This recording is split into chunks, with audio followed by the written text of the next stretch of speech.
Hi everyone. Today I am going to read to you a Bible story. But before we read the story, I want to talk a little bit about the Bible. The Bible, this is a kid's Bible, and it is just for kids. Adults can read it too, but it has the short little stories from the Bible and pictures in it. But we treat Bibles with respect. And we treat them with respect because they are holy and they are God's word.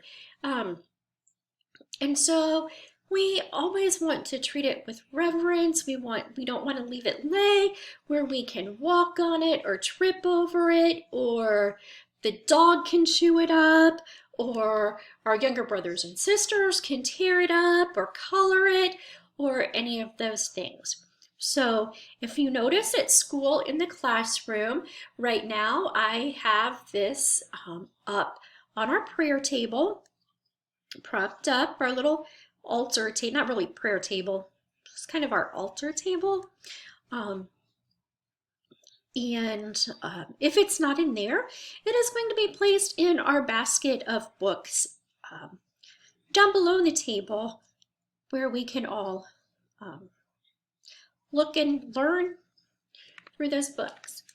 Today, as part of reviewing adoration, I want to read to you the institution of the Holy Eucharist at the Last Supper. And I want to do this because this is part of the Holy Thursday Mass and that we will be celebrating. And there are so many pieces to it that it's hard to be able to talk about them all at one time. So here is the picture.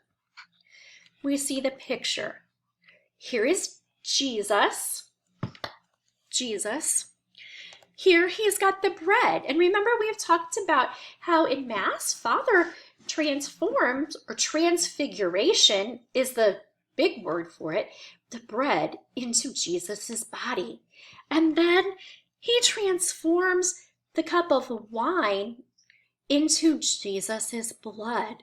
So at the Last Supper, Jesus shares himself with us. And so every time that grown-ups go to Mass, or once you're in second grade and after you make your first communion, you go to communion, Jesus is sharing himself with you.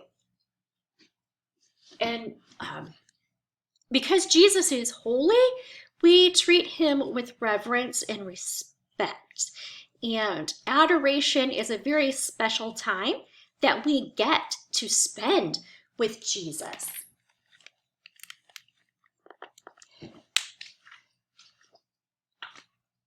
Now the moment for which Jesus had waited so long had come.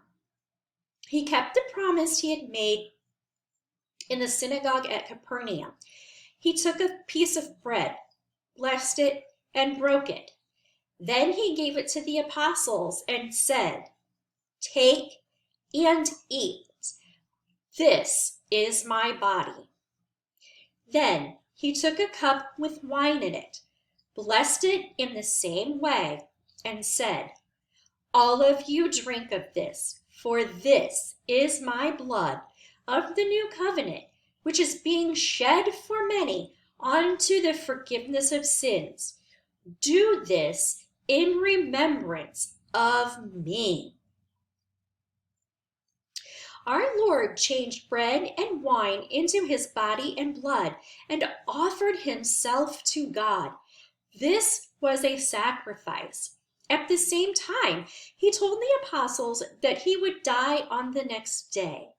This would be a bloody sacrifice, but Jesus wanted this unbloody sacrifice to continue on earth until the end of time. So he is saying that his crucifixion and his death was going to be bloody, but the offering of his body and sharing of his body and blood through bread and wine transformed into him is not bloody.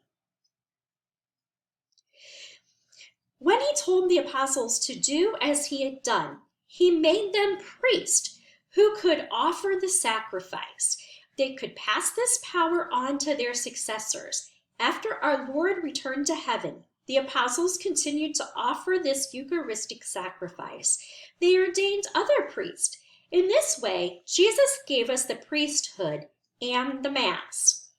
Finally, Jesus gave the apostles his last instructions. He said, "A new commandment I give you, that you love one another.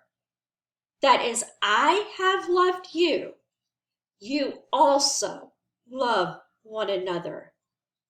But this will all men know that you are my disciples, if you have love for one another." Jesus said, "I am the vine, and you are the branches. He who abides in me, and I in him, he bears much fruit, for without me you can do nothing.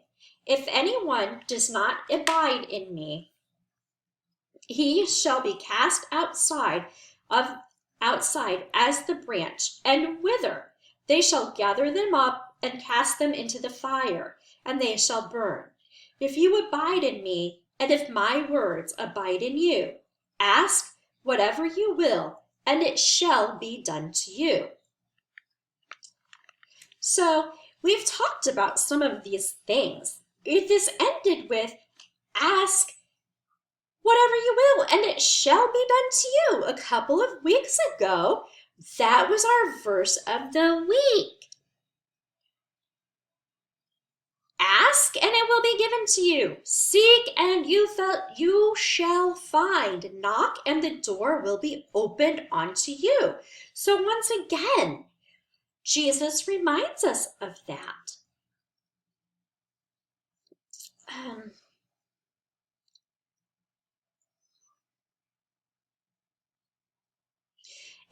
we've talked about loving during Lent, and we will continue to talk about how we love one another and how we treat one another. So that's something that comes up many, many times in the Bible, in the gospel readings.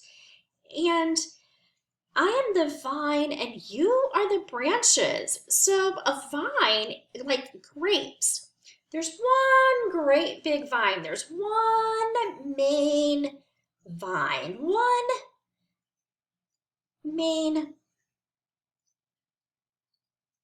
bigger than a branch type thing. And off of it come the branches. And the branches are what grows the grapes. So that's the fruit.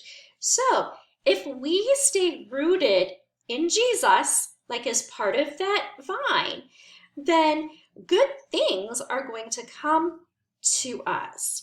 But if we don't stick with Jesus and we don't follow Jesus, then it's saying that we'll be cast away, that we won't be able to receive his graces because we're not open to having him with us and in our hearts. So look at this picture again, and it says, after blessing a piece of bread, Jesus breaks it and gives it to his apostles, saying, "Take and eat. This is my body." My challenge to you is that the next time you go to Mass, listen. When we're kneeling down in the Eucharistic prayer, listen for the priest to say those words. But you can do it. I love you. Go ahead and finish the rest of your assignment.